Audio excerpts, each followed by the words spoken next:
What up, what up? This is Patrick Hayes. In this video, I want to talk about the opioid crisis. I want to tell a little bit about my story. We're coming into 2020 here, and there's a major opiate heroin crisis going on right now. And I wanted to talk about how love is the solution. And I know that this phrase is thrown around a lot. Love is the solution. But I want to talk about how love is actually the practical solution. So how the experience of feeling love is actually the solution for addiction and many, many other things. In fact, you could say it's really like the solution for anything. But I want to get into my story and what I've gone through and how I've come to this realization on my own, how I've used love to heal myself from my addictions. And I want to get into how that practically looks for people and how that actually makes sense. Like, how does it make sense that love can actually be the solution to addictions? Okay, so with that said, a little bit about my story. I got introduced to opiates when I was about 18 or 19 years old. I had a few run-ins with them earlier, but where I first started getting addicted was during the when Oxycontin first hit the streets. And I was in engineering school, and I was about 19 years old. And I spent about a decade from that point on battling opiates. And before that, at about 11 years old, 11 or 12, I was prescribed Zoloft and Adderall for attention hyperactivity disorder, ADHD, and for depression. So previous to that, I was in I had different traumas. There wasn't really the kinds of emotionally conscious adults or role models around me to teach me how to process my emotions or how to deal with the kind of reality that I was facing.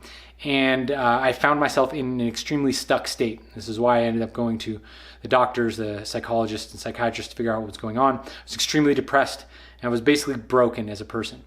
And so I was diagnosed with these things, and I was put on these different pharmaceuticals in order to stabilize my mood and make me productive again in the world. And it worked in that sense.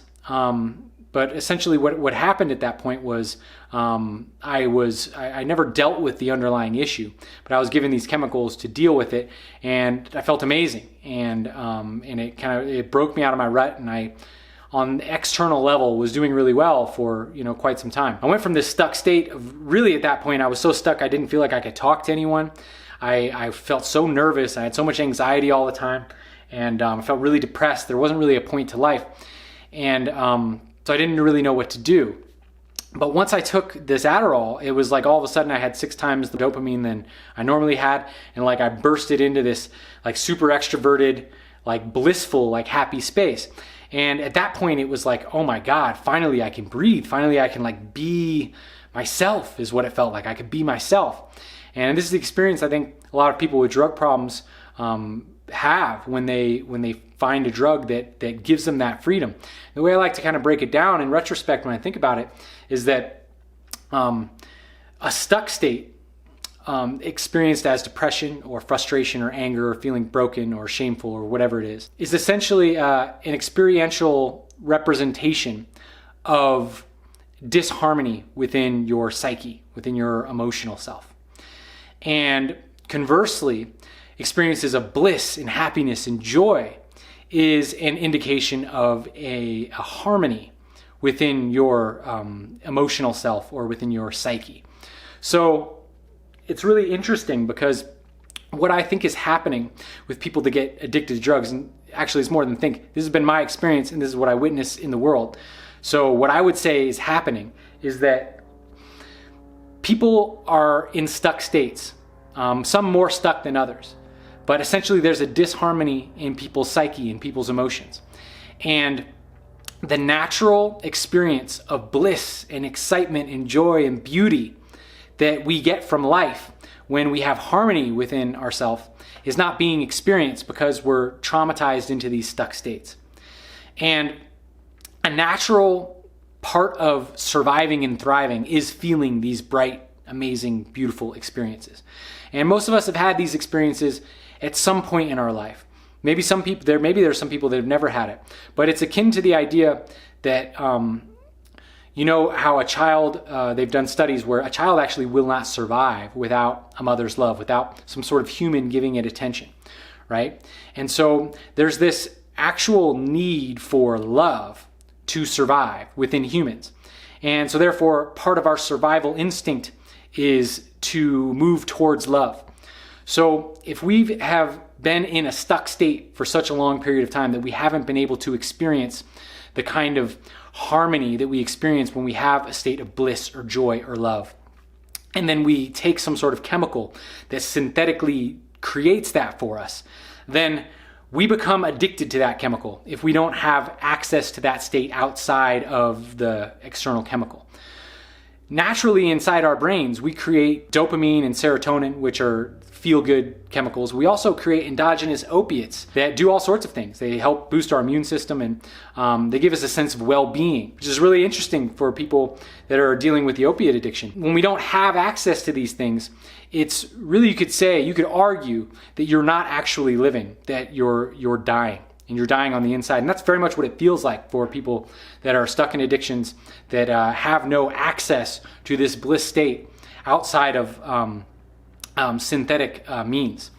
So what happens is, to a person that hasn't experienced that in an extremely long time, maybe they don't even remember or maybe they haven't even experienced it before, but somebody that's never experienced that is the truth. Literally, that's what it feels like. That is the truth. This is the true me. Because it's actually what's been missing from their life for them to truly live, for them to truly thrive. So of course they're going to become addicted to it. And this is where a lot of the addiction shame needs to be let go of, because people that are addicted to drugs, if you actually look at what's going on inside their psyche, is they're reaching towards divinity. This is the closest experience of the divine that they've been able to experience in their life. And so it's not like they're chasing some cheap high because they have, a weak will center. It's that they've actually gotten a slice of something that is closer to a healthy version of themselves than they've been able to experience otherwise. So it's actually noble in a way what they're doing. It's a perverted path, but it's a noble intention. So this needs to be respected. So the solution then, the conclusion that I've come to through my own experience, is that love actually is the solution to the opioid epidemic. It's actually the solution to everything, and it really is. But there's different ways that love can be expressed and understood, and it expresses differently when it expresses as a different solution for different things.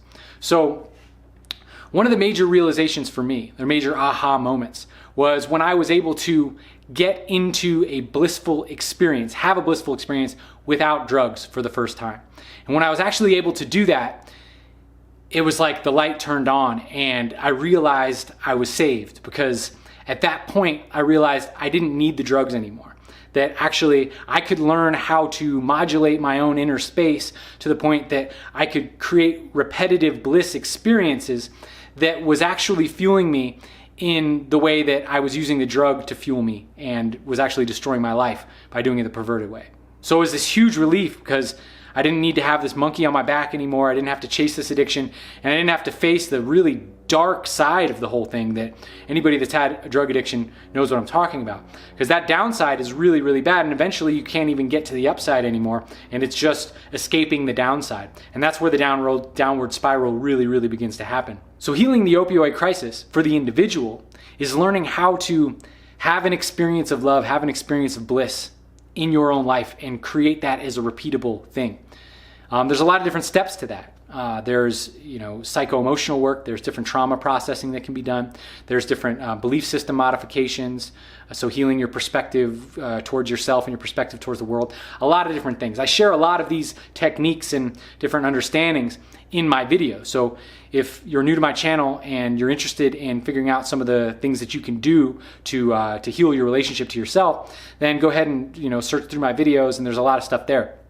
And then on a collective level, how to heal the opioid crisis, my belief, in a very general sense, is to introduce these kinds of things to humanity. So give people the resources and the tools to be able to have bliss experiences as collectives and as individuals on a repeated basis, so that they can actually find access to that higher thing that they are searching for and through the drug. Because what happens even for a lot of people, a lot of ex-addicts, is People may have been addicted to drugs for a long period of time, and then they quit, but life is dim and life is cold after that. Because even though they might be abstaining from doing the drug, they still haven't figured out how to find happiness within themselves, how to find bliss within themselves. And it's actually getting into this blissful state, getting into states of love and compassion and bliss that actually leads to healing holistically. In fact, all of the different traumas that we've had, all of the different negative perceptions that we've built, negative paradigms that we've built, and unhealthy relationships we've built with ourselves are all cluttered up with a lot of negative vibrations that, in order to truly transcend them, they need to be perceived and really loved from a higher vibration, from a grander perspective. And so instead of trying to, say, sort through all this stuff from a low vibration and think your way through the problem, it's actually being able to get into a new state, get into a high state, get into a blissful state, and then start approaching whatever the dysfunction is. Because then from that perspective, it's like you have the flashlight, and then you can see through all the darkness, and then you can heal your relationship to yourself and to your life, because you are in a space that permits you to heal yourself. You can't think your way out of these things. You have to actually get into a healing vibration in order to heal yourself. And it can be tremendously helpful to work with somebody else that can hold that space for you if you can't get into that space on your own. And in fact, for people to have bliss experiences, oftentimes they need to have it in a group of large people, especially for the first few times, for them to, say, build the kind of momentum so that they have an escape velocity to get into that space on their own. Because oftentimes you don't necessarily have, say, like the juice to do it on your own. But some different experiences where people can, break free and have that is in different experiences, like different sacred ceremonies that people may have. Oftentimes when people are dancing, this is a really, really powerful way of doing it. Dancing to beautiful music that really sings to your heart, and just letting yourself completely go into that. It can even just be listening to music. Music is really, really powerful for this, because music is like an emotional transmission. And if you let yourself be carried by something that was created by somebody that is in a bliss state when they create it, the music really literally can carry you away into that bliss state and give you that experience. This is something that I experienced as a very young child. Some of the first bliss experiences I've ever had was listening to certain music. Some of Bob Marley's songs used to do that to me. There's other artists, but it brought me into this blissful space that when I came back to reality, I didn't really know what to even do with that, because it was so different than what I had been experiencing in my everyday reality thus far. But what I've learned over the years is how to initiate that within myself, and how to a certain degree, sustain that within myself as I move throughout the day. And of course, there's things that come up. I'm far from perfect in it. But the idea is, for anybody that's stuck in an addiction and feels like they need some sort of drug in order to feel okay about themselves, there is a way out of that. And it's not a cold sobriety thing where life is painful and bitter. It's something that you can actually break through into this new state of being, into this new state of feeling that you can start to sustain and regularly experience in your life. And it truly is a coming home. It truly is a finding yourself in a whole different way. And if this kind of experience can be taught to young people, then the risk that they will become addicted to drugs as they grow up will reduce dramatically. As well as to people that may be stuck in addiction that don't see a light at the end of the tunnel, that don't see a life without drugs, because there's no joy in it. So I'm going to be making a lot more videos on how to get into these states and how to create right relationship with yourself, so that there's an inner harmony that is then experienced as love and compassion and joy and all these other beautiful feelings. So thanks so much for tuning in. This is Patrick Hayes. Like, subscribe. If anybody that you know could really use this information, please share this video with them. I would really like for them to have it. So thanks so much for tuning in. This is Patrick Hayes, and I'll talk to you next time. One love.